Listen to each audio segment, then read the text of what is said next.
문과대학 영어영문학과 김나연입니다. 저는 오늘 학업 불안과 회피, 일단 움직여서 타파하자 라는 주제로 계획을 통해 학업 스트레스를 관리하는 법에 대해서 이야기를 하고자 합니다. 학기 중 특히 시험 기간이 되면 공부해야 하는 내용과 양에 스트레스를 받는 분들이 많을 거라고 생각합니다. 저도 디데이가 다가오면서 점점 가중되는 불안감을 느끼기도 했고, 그 기간 동안 스트레스가 쌓여서 오히려 해야 할 일을 회피하는 것을 택하기도 했습니다. 하지만 과도한 긴장이나 회피는 오히려 독이 되기 십상이라는 것을 여러분들도 경험을 통해 알고 계실 것이라고 생각합니다. 따라서 자연스럽게 느끼게 될 스트레스에 적절히 대처하는 것이 중요한데요. 이에 대해서 저는 작지만 지속적인 움직임을 핵심 요소로 하는 학습 전략을 전달해 드리고자 합니다. 하기 싫은 일, 할 수 있을지 자신이 없는 일이 눈앞에 닥쳤을 때 가장 먼저 떠오르는 하나의 선택지는 무엇일까요? 바로 회피입니다. 해야 하는 것을 눈앞에서 지워버리고 의식하지 않음으로써 순간의 안락과 편안함, 그리고 만족을 느끼게 되죠. 하지만 그 만족은 단지 순간일 뿐입니다. 문제가 해결되지 않은 채로 남아있다면 언젠가는 마주해야 하기 마련이니까요. 그래서 스트레스를 유발하는 학업에서 등을 돌리지 않고 건강하게 극복하기 위한 방법의 하나로 저는 외부 자극을 제안합니다. 이때 말하는 외부 자극은 인스타그램과 같은 SNS를 통해서 쉽게 얻을 수 있습니다. 물론 중요한 시험을 앞둔 많은 사람들은 여러 이유로 이러한 SNS를 의도적으로 멀리하기도 하지만 이용자층이 다양한 만큼 이를 역이용하여 효율적으로 사용할 수 있습니다. 공부 기록을 업로드하는 흔히 공스타그램이라 불리는 계정들 또는 대외 활동 참여 및 시험 준비 중인 계정을 보며 동기부여를 얻는 것이 하나의 방법입니다. 여기서 중요한 것은 하루 종일 게시글만 보면서 자책해서는 안 된다는 것입니다. 본인의 목적에 맞는 계정을 팔로우하고 또 적절히 동기부여를 받되 단지 계정 구경에서 멈추지 않도록 하세요. 회피를 멈추는 단 하나의 방법은 그 대상을 마주하기 시작하는 것이니까요.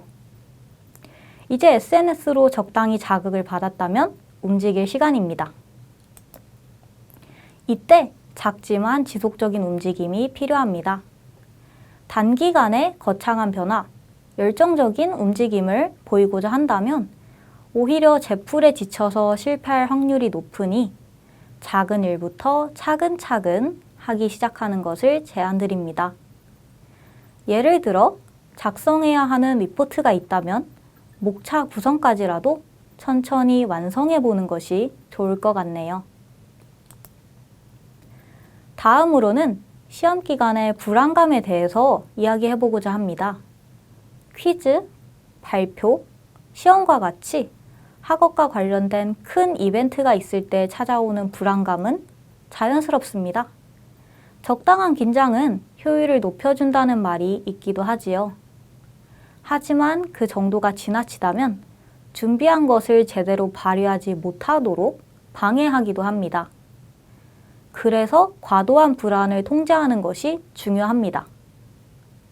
저의 경우 제가 느낀 불안의 대부분은 스스로가 준비되지 않았다라고 생각하는 것에서 기인하곤 했습니다.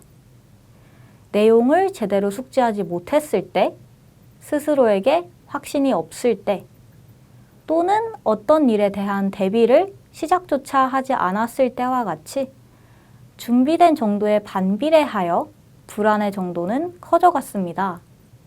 하지만 다행히도 준비되지 않음에 의한 불안을 없애는 방법은 아주 단순하고 또 명료합니다. 바로 준비하기 시작하는 것, 즉 움직이기 시작하는 것입니다. 이때 머리뿐 아니라 몸도 같이 움직여주는 게 좋은데요.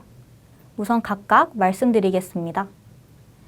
불안에 파묻히면 그 감정만을 느끼느라 오랜 시간 동안 가만히 있게 될 때가 있습니다.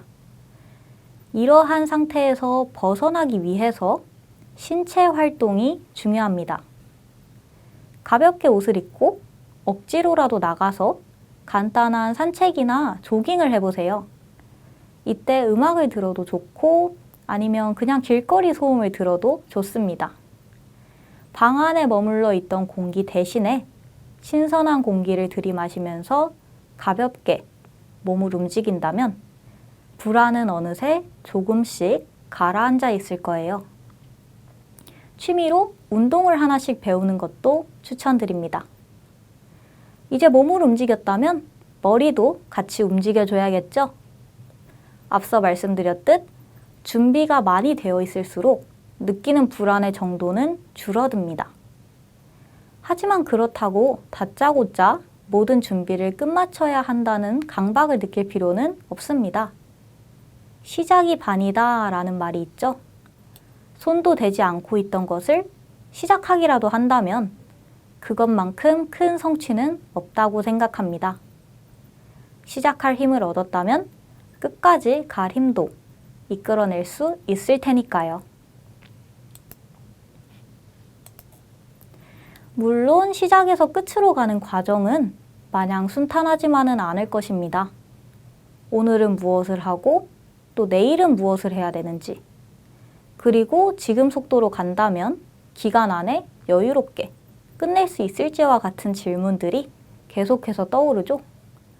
이 과정을 더 체계적이고 관리하기 편한 단계로 세분화하는 것, 즉 앞서 말씀드린 회피와 불안감 등 스트레스를 타파하기 위한 움직임을 설계하는 것이 바로 계획입니다.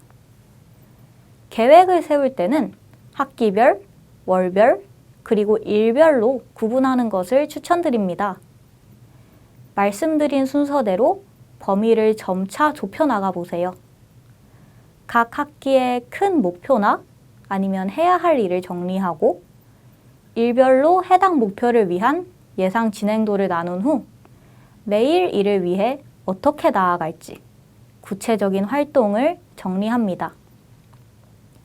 이때 계획을 지키는 것도 중요하지만 자신이 할 수 있는 계획을 세우는 것도 그만큼 중요합니다. 무리해서 계획을 세우면 주어진 기간에 해당 계획을 다 끝내지 못하거나 설령 끝내더라도 결과물의 퀄리티가 낮을 확률이 높습니다. 그래서 계획을 세우는 초기에는 자신이 하루에 얼마만큼의 일을 소화할 수 있는지 알아야 합니다. 시간을 조금 가지고 스스로 확인해 보세요.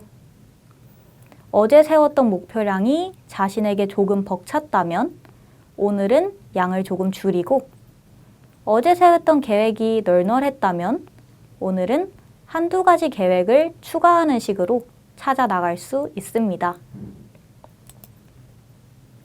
앞서 계획 세우기를 스트레스 타파에 도움이 되는 방법으로 말씀드렸는데요. 그 이유는 계획을 세우고 또 지키는 행위의 특징에 있습니다.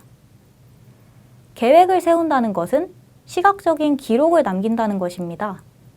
그것이 스케줄러든 달력이든 아니면 핸드폰 메모장이든 특정 공간에 해야 할 일을 적고 그 기록은 시간이 지날수록 쌓여갑니다. 이 기록을 확인하는 것만으로도 계속해서 계획을 세울 동기부여가 될 수 있습니다. 보람과 뿌듯함을 느끼고 또 자신의 꾸준함과 열정을 다시금 확인하는 것이죠. 다음으로는 이 일련의 과정을 도울 유용한 어플을 소개해 드리겠습니다. 아마 이 어플들이 익숙하신 분들도 또 처음 보는 분들도 계실 텐데요. 우선 구글 캘린더는 일정을 세우고 또 확인하는데 효과적입니다. 핸드폰 화면에 위젯으로 설정하여 간단히 계획을 확인할 수 있고, 같은 계정이라면 폰과 노트북, 그리고 패드 등에서 내용이 동기화됩니다. 노력의 시각화 자체도 큰 힘을 가지고 있지만 계획을 세우고 지키려는 다른 사람들과 함께 소통하고 성취를 공유할 수 있다면 더 힘이 나겠죠? 투두메이트와 열정을 품은 타이머, 흔히 열품타는 스케줄러 및 공부 자극이라는 기본적인 기능을 수행하면서도 타인과의 연결을 가능하게 하는 어플입니다. 우선 열품타는 공부 기록을 측정할 수 있는 어플입니다. 어플 내의 스터디 그룹에 들어가거나 시간 소비 양상을 확인해 보세요. 그리고 투두메이트는 계획의 분야를 세분화하는 기능을 제공하고 친구의 계획을 구경하거나 이모티콘을 보내서 응원할 수도 있습니다. 이 세 가지 어플 외에도 계획을 통해 스트레스를 관리하는 데 도움이 되는 여러분만의 방법이나 어플이 있다면 지속하기를 권해드리고 싶습니다. 지금까지 학업으로 인한 불안과 회피를 계획을 이용해 해결하는 법을 말씀드렸습니다. 비록 대단한 비결은 아니더라도 여러분의 학습 전략에 조금이나마 도움이 되었으면 하는 마음입니다. 감사합니다.